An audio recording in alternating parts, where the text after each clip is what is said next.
m'appelle François Gentilly, je suis archéologue à l'INRAP et je suis médiéviste, archéologue médiéviste, et j'ai dirigé les fouilles archéologiques préventives puis programmées sur le site d'Orville, le site du château d'Orville, depuis 1998 puis jusqu'à récemment. On a affaire à un hameau qui s'implante au Moyen-Âge, dès l'époque mérovingienne, le long d'un chemin qui relie la voie romaine à Louvres, dans la ville de Louvres, jusqu'en direction de Saint-Denis.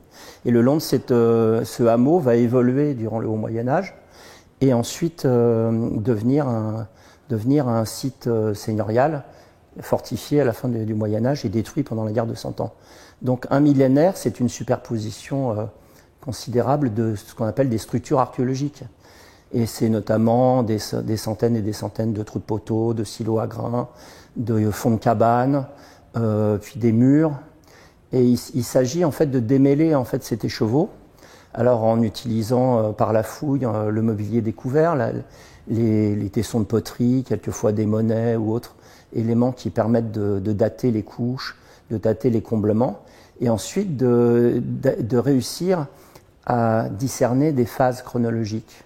C'est toute la difficulté, sachant que c'est une occupation continue, donc on va devoir définir des séquences chronologiques logiques qui permettent de comprendre une évolution.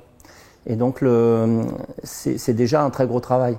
Par exemple, à partir des trous de poteaux, d'arriver à discerner les plans des bâtiments. Ensuite, dater les plans des bâtiments, voir comment ils s'organisent ensemble pour faire des unités d'exploitation, voir quelle est l'organisation de l'habitat période par période. Et ensuite, on va travailler sur la restitution de ces bâtiments en utilisant, par exemple, l'archéologie expérimentale pour tester des hypothèses en vrai, avec les conditions réelles de réalisation. C'est ce qu'on a fait sur le site d'Orville, mais aussi, évidemment, en utilisant les nouvelles technologies et notamment tout le travail de reconstitution 3D qui permettent de visualiser non pas seulement le plan au sol, mais d'aller au bout, c'est-à-dire de trancher entre les différentes hypothèses pour proposer une vision réaliste, même si ce n'est pas la vérité, une vision réaliste qui permet de comprendre en fait comment était le site période par période. On avait des mentions dans les textes, mais qui sont assez courtes, qui sont des mentions de chroniques, dont une qui cite et Orville fut abattu puis démoli.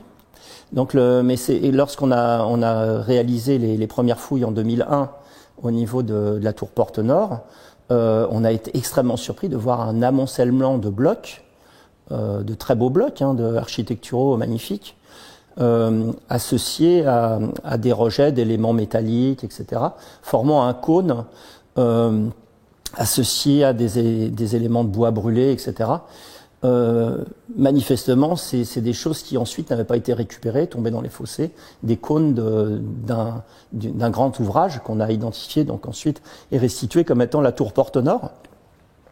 Et ensuite, en 2004, on a retrouvé une autre porte qui n'était pas du tout, qu'on n'imaginait pas du tout existante, qui était elle aussi très massive et avait subi le même sort, c'est-à-dire une destruction et un effondrement violent, probablement en quelques minutes, suivi ensuite d'un travail de démolition qui était visible sur certains blocs, c'est-à-dire ce qui restait d'élévation, on ne s'est pas amusé à vouloir les conserver, ni même à les démonter de façon comme on le ferait pour des démolisseurs pour récupérer le matériau.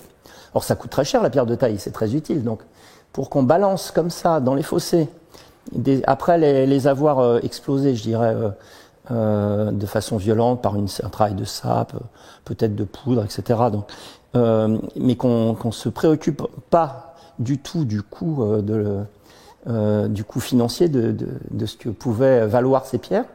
En plus, on est dans un secteur de carrière, on sait ce que ça vaut, une pierre taillée, et qu'on les balance comme ça dans les fossés, on était clairement dans une situation militaire. C'est-à-dire, et après on le voit bien en retravaillant sur le contexte chronologique, je ne vais pas le développer ici, mais globalement, on a une place forte qu'on veut réduire à néant en termes d'efficacité. Et on ne sait pas qu'on a gagné, c'est-à-dire on l'a prise, on a fait tomber certaines parties de l'édifice stratégique pour pouvoir les prendre, mais ensuite on ne veut pas que ça soit retapé pour que ça puisse resservir contre le camp adverse. C'est typiquement ce moment de la guerre de 100 ans où, où les Français et les Anglais ne savent pas qui va gagner.